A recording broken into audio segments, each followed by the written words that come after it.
Hey, Anchor Community, Pastor Bryan here, and this is the last teaching in our Rebuilding teaching series. And my heart for you, wherever you're viewing from, is that God has deposited a dream within you, a holy heartache, as we mentioned in the first teaching. Something that when you look at the world, you're like, that is not as God dreams it to be. And He is calling me towards bringing the kingdom there, towards praying and working for the rebuilding of this thing that is broken. It's my heart for you that you have something you're moving towards, maybe multiple things, to be a rebuilder, to see the brokenness of the world as not normative, but to see the kingdom of God as God's norm that He's calling us to and moving us to embody, to embrace, and to live for. Today we're ending on an interesting kind of like closure for a series like this, to be totally honest. We're talking about disappointment, rebuilding and disappointment. Here's why I am thankful that we're actually closing in this way. Not with this like, hurrah, hurrah, you can do it, but with the element of realism. I'm glad we're talking about this because it's necessary for every rebuilder to get familiar with and understand what to do with disappointment, because rebuilders come face to face with it. Absolutely. In fact, we need to deprogram this time it'll be perfect myth. Rebuilders need to deprogram the this time it'll be perfect myth.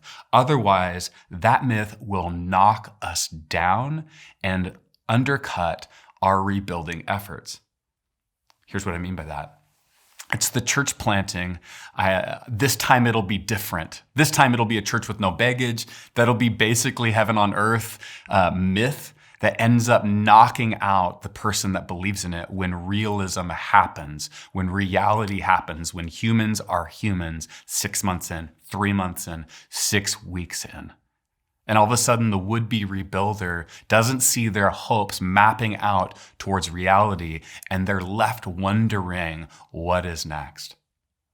We were talking as a staff recently, maybe you've heard this term of the Great Resignation during the last 2 years or so, of people wrestling and re-examining their lives in the midst of COVID and saying, hey, I'm going to leave this job and enter this new dream job that I've always wanted to do. And there's like some beauty in that. Like we are given this gift of this stuff, like processing through and looking at our lives and what we really want to do. But oftentimes, as we talked about in our staff, with some other staff members, that sometimes like we wonder if in making this big vocational transition that many have done, if they'll find that those same hangups and problems that they had with that previous job are there waiting for them in that new role. We don't wish it, but we wonder. It's the same principle, is that the perfect is never there. And oftentimes we believe that this time it'll be perfect myth. And if we do, it ends up undercutting us. The same principle happens for a new house, a new dating relationship, and we end up always meeting with reality. What do you do when you meet with reality? The rebuilder has to find a way in prayer and in community with others to shed the naivety without shedding the hope. Do you hear that? The rebuilder needs to find a way to shed the naivete without shedding the hope. The naivete is the myth. This time it'll be perfect. But the hope is what God has given us, that mobilizes us and moves us towards His work in the real world, encountering real people with real problems, both individual, personal, and systemic. But still God's kingdom is moving in the midst of all of those challenges, even as it doesn't always map out on our dreams or the perfect. So this, though interesting closing of a teaching series about rebuilding, is essential for every rebuilder, that we become familiar with reality, but don't never lose hope. We become people familiar with what to do when the rebuilder experiences disappointment. And this is what we encounter Nehemiah experiencing in major form in Nehemiah chapter 13. He has, we find out, went away from Israel, returned to King Artaxerxes as he promised, as he described would happen in chapter 1 and chapter 2. And he then returns to come back to Israel after spending some time in Assyria with King Artaxerxes, and he finds it not as he desires it to be, not as he wants it to be. And it's interesting to note that if you remember, if you've been with us for this whole teaching series, that Nehemiah, it begins with a holy heartache and it ends with a broken heart. Because Nehemiah comes back to this city that he's poured energy into, poured time into, poured prayer into, and he sees people breaking the commitments they made in Nehemiah chapter 10. Just to catch you back up to speed, in Nehemiah chapter 10, they make a pledge to not marry Gentiles. Now, that is not about ethnicity, more it's about idolatry. The belief was that if Israel married people that were not following and understanding Yahweh, idolatry would weave its way into the community and stifle the faith of the community. And Nehemiah returns and he sees that that's happening. In fact, it's common practice. And it breaks his heart. And then also he sees that they're breaking Sabbath, another one of their commitments that they made in Nehemiah chapter 10. They're breaking this commitment to Sabbath, to rest, and to observe the truth that God is in fact sovereign, and he doesn't demand that we work incessantly because he is working at all times. And also he's the one who's modeled rest in the beginning after creation. He rested. And so there's this command to Sabbath that's woven into the Jewish identity, and they commit to it as a community in Nehemiah chapter 10. And Nehemiah returns and he sees them breaking those Sabbath commands, and it breaks his heart. So it's interesting to see what he does. And we pick it up in chapter 13, verse 23.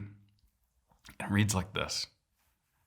Moreover, in those days I saw men of Judah who had married women from Ashdod, Ammon, and Moab, and half of their children spoke the language of Ashdod, or the language of one of the other peoples, and did not know how to speak the language of Judah. And I rebuked them and called curses down on them. And I beat some of the men and pulled out their hair, and I made them take an oath in God's name and said, you are not to give your daughters in marriage to their sons, nor are you to take the daughters in marriage for your sons or for yourselves. Was it not because of the marriages like these that Solomon, king of Israel, sinned? Among the many nations there was no king like him. He was loved by his God, and God made him king over Israel, but even he was led into sin by foreign women. Must we hear now that you too are doing all this terrible wickedness, and are being unfaithful to our God by marrying foreign women? One of the sons of Joiada, son of Elishab, the high priest, was the son-in-law to Sanballat, the Horonite, and I drove him away from me. Remember them, my God, because they defiled the priestly office and the covenant of the priesthood and of the Levites. So I purified the priests and the Levites of everything foreign and assigned them duties, each to his own task. And I also made provisions and contributions of wood, the designated times, and of the first fruits. Remember me with favor, my God. And so ends Nehemiah. It's such an interesting end to this story that began with this holy heartache, a man moved to do something great for God and for God's people. But here in this last chapter, we see he calls curses down, pulls out hair, and beats people up, forces people out. There's this clear vitriolic anger coursing through Nehemiah's veins. I mean, I was talking to a friend yesterday, and it's like, I mean, have you ever been really frustrated with yourself and pulled your hair? It doesn't come out. I mean, to pull hair out, that takes a lot of anger, a lot of passion, almost this seeing red, super strength, adrenaline coursing through your veins thing. This is what was happening with Nehemiah. Now, there was some good cause for his anger. The relation of Sanballat, one of the greatest critics of the work of this rebuilding effort, had found his way into leadership. And there was no evidence that he was repentant or that he was aligned with Yahweh. It was just this kind of compromise that had crept into Israel. So, and then there was this intermarrying, and the point was, again, not ethnicity at all. It was really about idolatry, and Nehemiah concerned that idolatry would creep its way into the community. And so Nehemiah had real concerns there. But how he expressed it showed that there is some darkness in his own story, some anger in his own life, some anxiety in his own life. The shadow side was looming large for Nehemiah. Now, you might not know this, but there's parallel books. Ezra is the brother book, you could say, or the sister book of Nehemiah. Oftentimes they're seen together. In fact, Ezra is the one who rebuilds the temple, while Nehemiah is the one who rebuilds the wall. And it's interesting comparing Nehemiah's reaction to Ezra's reaction in the face of the same situation. So Ezra, reading in chapter 9 of the book of Ezra, in verse 3, says, "When I heard this," the same thing that Nehemiah heard and experienced, "when I heard this, I tore my tunic and cloak, and I pulled hair from my head and beard and sat down appalled." Isn't this fascinating? Nehemiah rips somebody else's hair out. Ezra rips his own hair out. I remember a friend of mine describing his interaction in graduate school working on Old Testament studies. And he said, he asked his professor, who was right? Did Nehemiah do it right in pulling others' hair out, or did Ezra do it right in pulling his own hair out? And the professor, with this kind of wise retort, said, what if they both did it wrong? You see, there's this biblical principle of descriptive and prescriptive. Now, hopefully this is helpful for you just in your own Bible study. Just because the Bible describes something, it doesn't mean it prescribes something. The only case where something is both described and prescribed is the Gospels, where it's describing the life of Jesus. And by Jesus being Jesus, we're also prescribed to walk in the way and follow the path of Jesus. But every other case, just because it describes something, doesn't mean it prescribes something. And this oftentimes gets people that are wanting to be faithful Bible students and faithful in their Bible study and their own reflections and prayer confused when they read passages like stories like Jonah, or stories like Nehemiah, or stories like fill in the blank. Because they're left with this looming question, is this behavior that I should be emulating?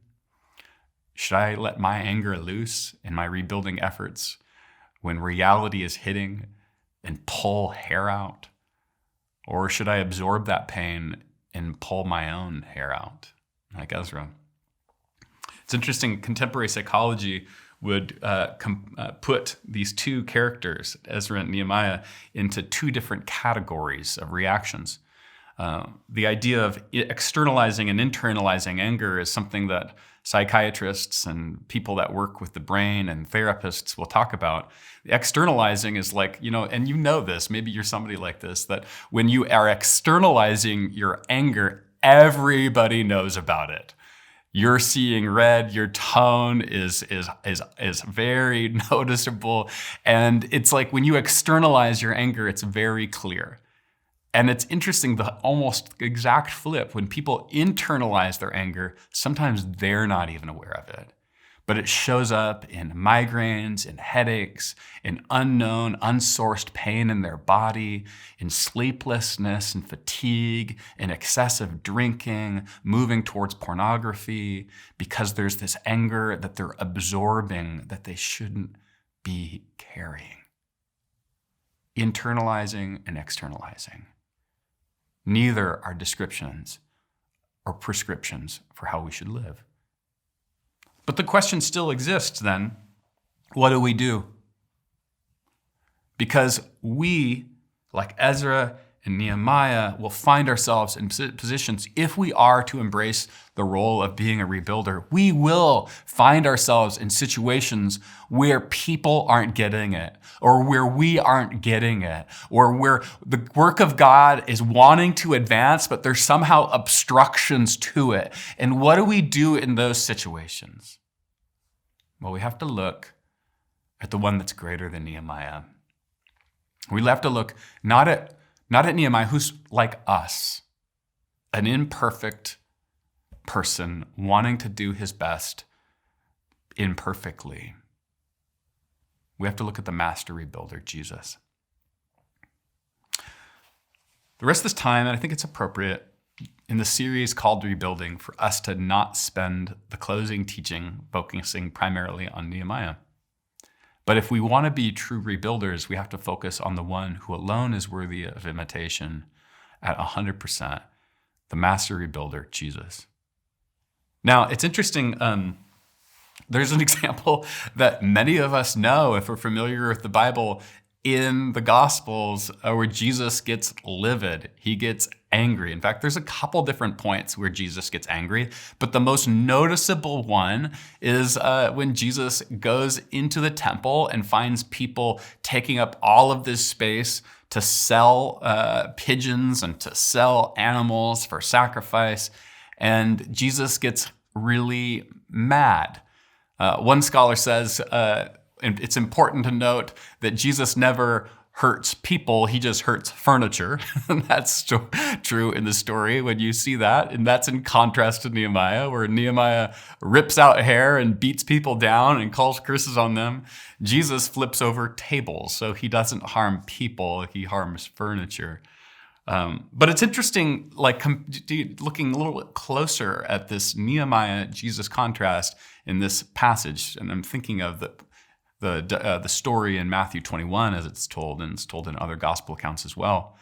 But in Matthew 21, Jesus is angry because his Father's house should be a place of prayer for all nations. Now, the places where these money vendors were that were selling and trading, it was in the court of the Gentiles.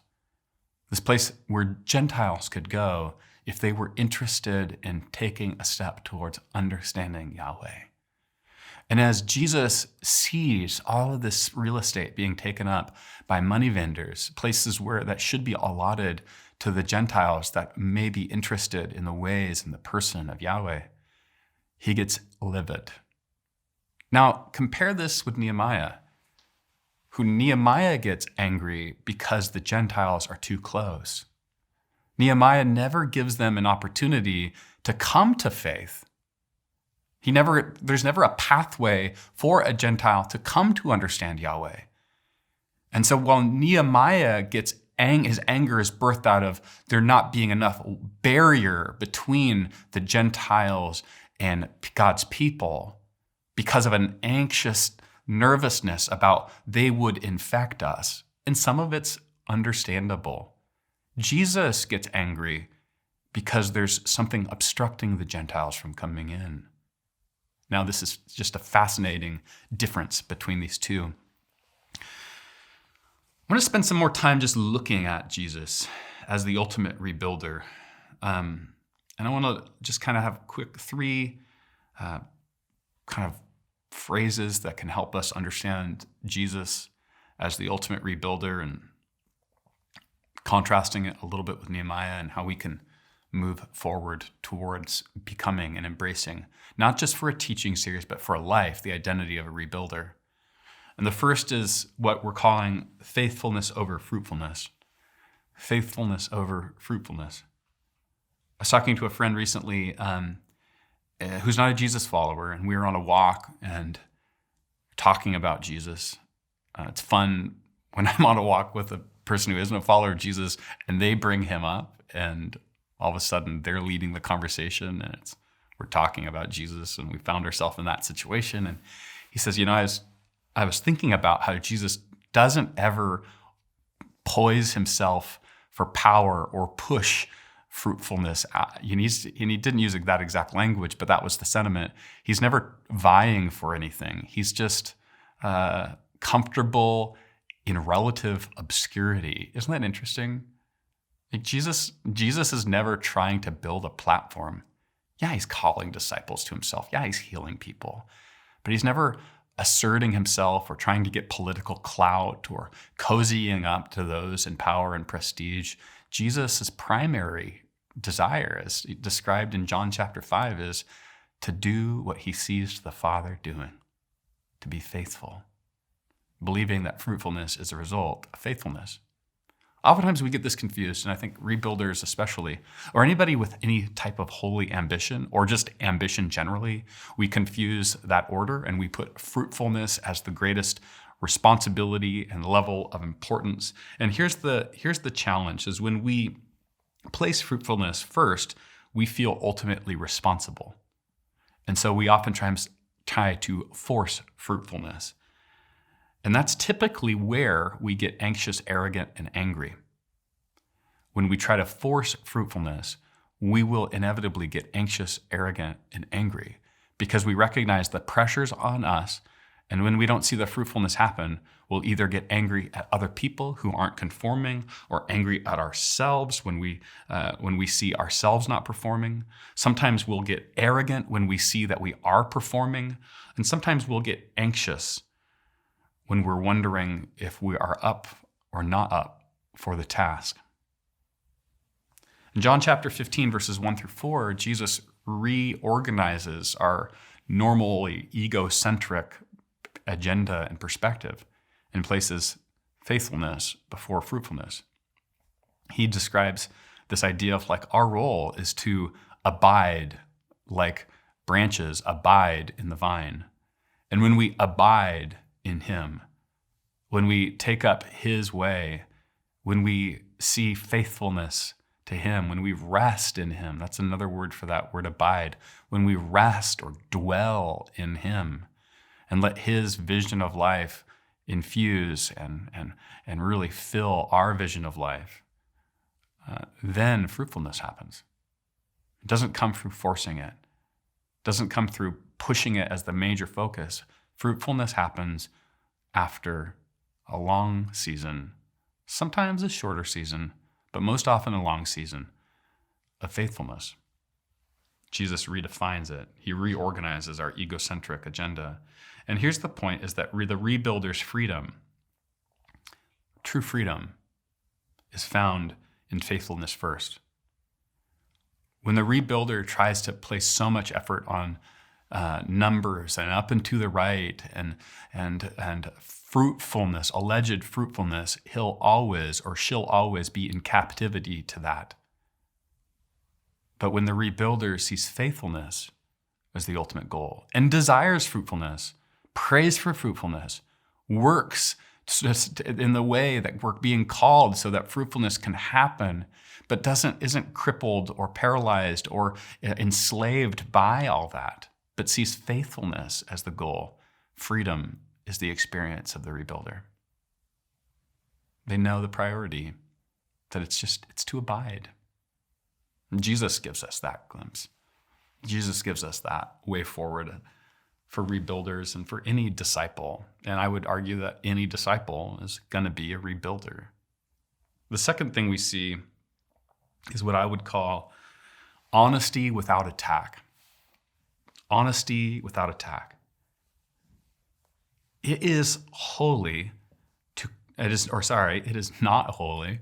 It is not holy to constantly swallow another's toxicity or to ignore someone's departure from the faith. It's not holy to do that. As one person told me years ago, to be a true friend, you have to love the friend more than the friendship. You have to be willing to be honest. You can't be a friend if you don't speak up when a person is destructive or self-destructive. That could be apathy or codependence, but it's not friendship. The love of a friend sometimes shows up in loving confrontation, but here's the other side of it. It never shows up in attack. So Nehemiah is right in a way. He goes back and he sees great problems and great departures from the commitment that they made that was meant to covenant them and yoke them and connect them with Yahweh. He sees great departures and he is very frustrated, and he is rightfully frustrated.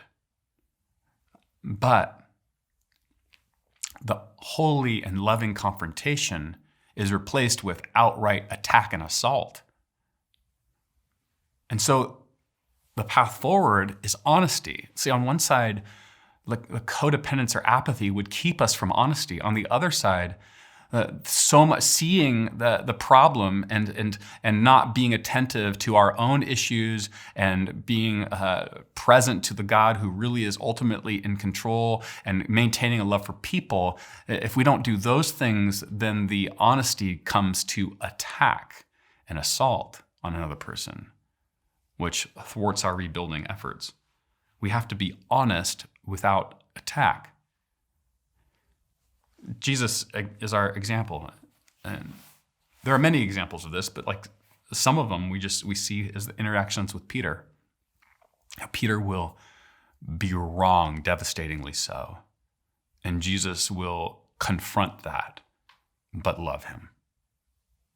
He's honest, but he doesn't attack. In fact, most notable is after Jesus, Peter denies Jesus 3 times. And then Jesus resurrects and he goes first to Peter and John in the Gospel of John. He puts a charcoal fire together. And it's interesting when you look at the Gospel of Luke, you see when one of the places that Peter denied Jesus is at a charcoal fire. The smell of a charcoal fire is so different from wood. What is Jesus doing? He's bringing an awareness of Peter's denial to Peter even before using words. He's creating an environment where Peter denied Jesus. But here in this environment, Jesus restores Peter. He's honest. He points his finger at what needs to be addressed. But he does it in a way that's aimed at restoration, not accusation, attack, and assault. Jesus is our rebuilder. Jesus is the ultimate rebuilder. He's the one that rebuilds us when we err and we move away, when we find ourselves off course. He comes to us with total honesty. In fact, this is what the Spirit of God does, convicts us and comforts us. Convicts us, does not hide and turn away and turn a blind eye to sin, but comes with the idea of conviction towards restoration and reorientation. This is what God does. And as rebuilders, as we're to live this out, as we're to embrace this identity of rebuilding, we need to be people that are able to see ourselves in our own brokenness and be honest with ourselves about areas that are sin, that were strongholds and areas of sin, and be honest with others that we're loving and leading and without attacking. And third is to embrace progress over perfect. Jesus in Matthew says, towards the beginning of Matthew in the Sermon on the Mount, he says, "Be perfect, therefore, as the Heavenly Father is perfect." And so there's this kind of like, geesh, really? But the Greek word for perfect is not how we typically understand perfect. The Greek word for perfect, telos, means completion or have come to the goal. And so when we typically hear of perfection, we typically think of like a fixation on that one flaw, comparing ourselves to other people. Jesus' definition of perfect is high, and it's important that we hold on to it, but it's not our cultural understanding of perfection. In fact, the cultural understanding of perfection is egocentric, and cripplingly focused on flaws, as we said, rather than growth. Jesus' definition of perfect being goal, completion, is focused on growth, not overly fixated on flaws. Here's this principle. When we demand perfection from ourselves or from others, we stunt growth and sabotage relationship. Think about helping a child learn to read. If you demand perfection, you will harm the relationship and you will harm the child's desire towards learning how to read. And many parents have found themselves around dinner tables before dinner working over math problems with their children, and tears have been the result. And it's because there's this awkward situation where you're trying to help, but you're so sometimes focused on getting it right that it ends up sabotaging the way forward. When we demand perfection from ourselves and from others, we stunt growth and sabotage relationship. Here's something we might need to remember. We can't progress until we admit we're in process. So if Jesus' definition of perfect, of a goal, of it being something that we're moving towards to completion, then we have to have a progress mindset, not a culturally understanding perfect mindset. In fact, it's the wise friend or the wise leader that says, okay, this is where we're at. Let's find our way towards progress with relationship and love, accountability, and training. But it's the one that is, you could say, anxious or angry or arrogant friend, leader, person that says we need to improve now, otherwise. See how that's not relational? I love what John Newton said, the author of Amazing Grace, the once slave trader converted to Christianity. And he said that I am not what I ought to be. I'm not what I want to be. I'm not what I hope to be in another world. But still, I am not what I once used to be. And by the grace of God, I am what I am. That is a progress over perfect mindset. That's a progress over perfect mindset. And so the rebuilder has to hold this, like in looking at the world and looking at their own life, the rebuilding that God is wanting to do inside of you in partnership with you, the rebuilding that God is calling you to do, and as he wants to partner with you. Rebuilders have to believe that progress is possible. We can't believe that this is where we're at, because that's the other side of the lie. I'm good as I am. Now, progress means admitting we're all in process. We have to hold on to this idea of progress without being stifled and stunted and paralyzed by this idea of perfect. And this closing, it's important to note, like the contrast, of course, with Nehemiah, how he has this idea of perfection that ends in really relational sabotage and harm and hurt. I mean, what if he showed up and said, okay, I expected things to be changed after me being gone for a while. Let's find our way back to faithfulness together. Jesus is different from Nehemiah in this respect again. Jesus came not being blindsided by our imperfection, but he came because of our imperfection. He came because of our brokenness. He came because of our rebellion. He came because of our flagrant disregard for the way of healing and holiness. He came for that reason, not blindsided by it. The incarnation, God coming in flesh, is because of our own brokenness, because of our hurt. He was aware of it and came to heal it. And we see that in the kingdom of God as he brings healing and offers teaching that brings wholeness to all who listen and to all that experienced his healing touch.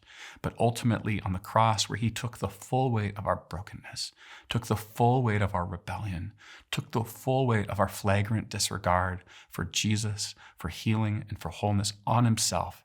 Why?